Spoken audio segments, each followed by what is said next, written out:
Good afternoon, everyone, and my name is Andy. I'm here to do the final presentation on like the philosophy and teaching of mathematics of the curricular instruction 635 project. There are four things I'm going to discuss about today.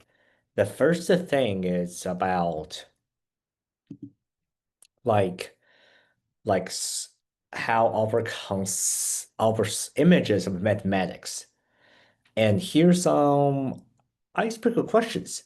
So, who hates math or mathematics as a student at any point in your K-12 schooling history?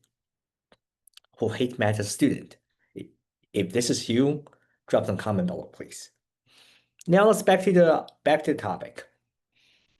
So, I there are two assumptions that I will make some interpretation on like how we perceive mathematics and how school perceives mathematics or the student. The first assumption is I'm just so bad at math, no matter what class I'm taking. So this is not necessarily true. It's like when you're in a class, it is registered your math prerequisite of the class. So you pass with a C or B. It means you have the necessary skills to move on. The another thing that I need to discuss about is like it's the teachers and the environment. The major causes weird student to think like I'm just bad at math. I just cannot pass just for whatever reason. So in this class, we discussed about like there are three type of use for the textbook. So it's like I think it's like all depends on teachers how they use the textbook. If all they do would just to like, hey, student, be be silent. It's teaching time. You just listen to me. So there's like a passive learning. It just not allow students just to show their opinion. They do not have time to have all the wonderings. So student know to do is like they just do what they're being told to do, which they just kill the passions. That's why some students they have like they start to have like a math aversion where they avoid math as as nightmare. So next is in the schools where I am an English major or history or any non-STEM majors like I don't need mathematics in my life. I'm seeing lots of students who think it's like math is just useless or I don't need that in my life, which there are two ways they perceive mathematics. One, it's weed out classes that ruin the perfect GPA streak. So I met too many students who have a 4.0 GPA until they take math in college or high school. Or math, it's just like a nightmare.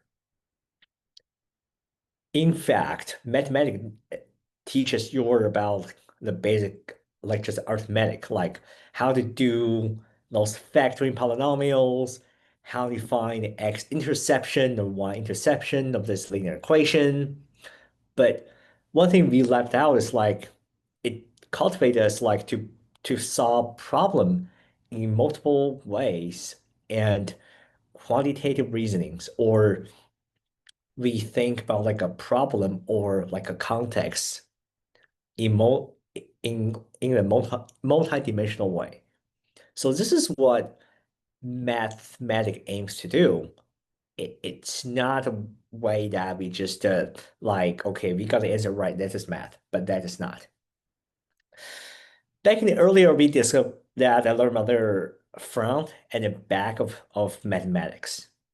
It's like what we need to what's in order to know is like they want I will let my students to know like the why behind the answer.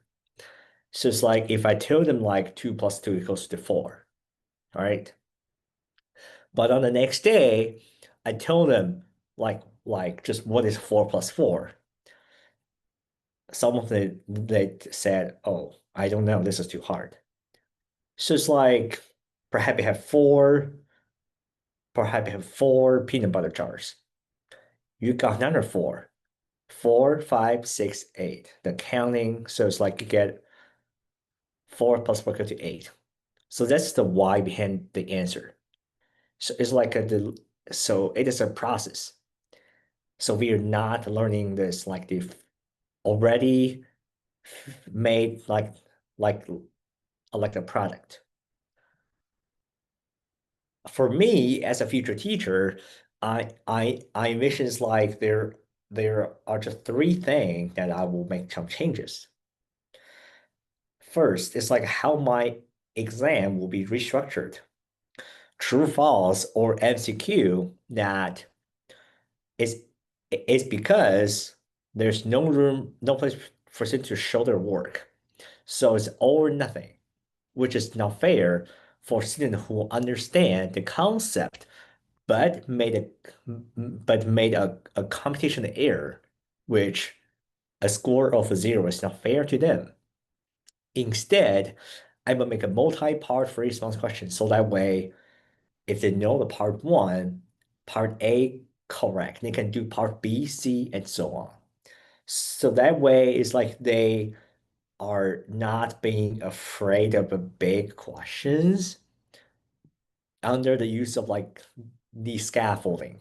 They get so I would know that where they stuck. It helps me to make some adjustment to my future lesson plans.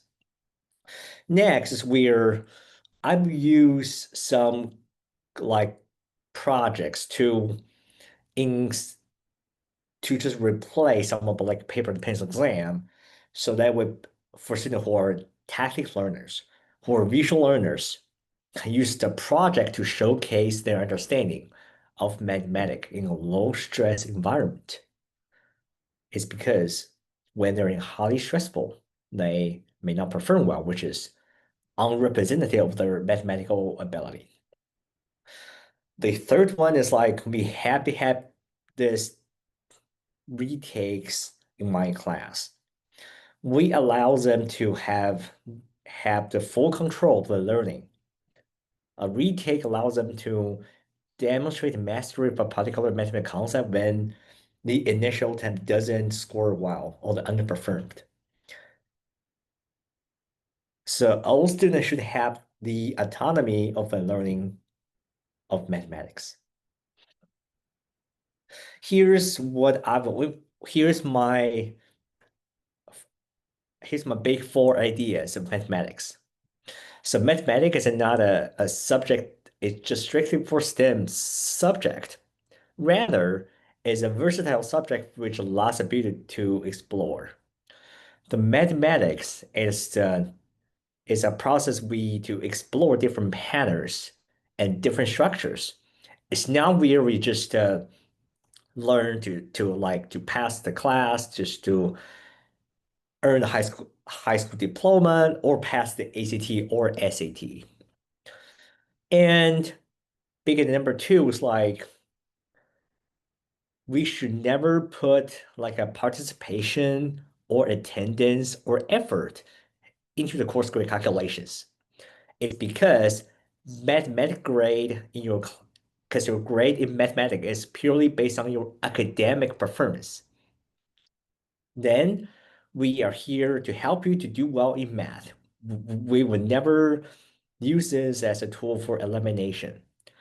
And finally, all students, regardless of their cultural and linguistic backgrounds, have the potential to do well in mathematics.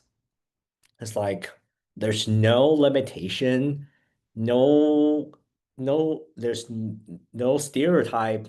If you make effort to learn, if I use the right way to teach you, you can succeed. You can succeed in mathematics. And thank you for listening to my presentation. Hope you have a wonderful day.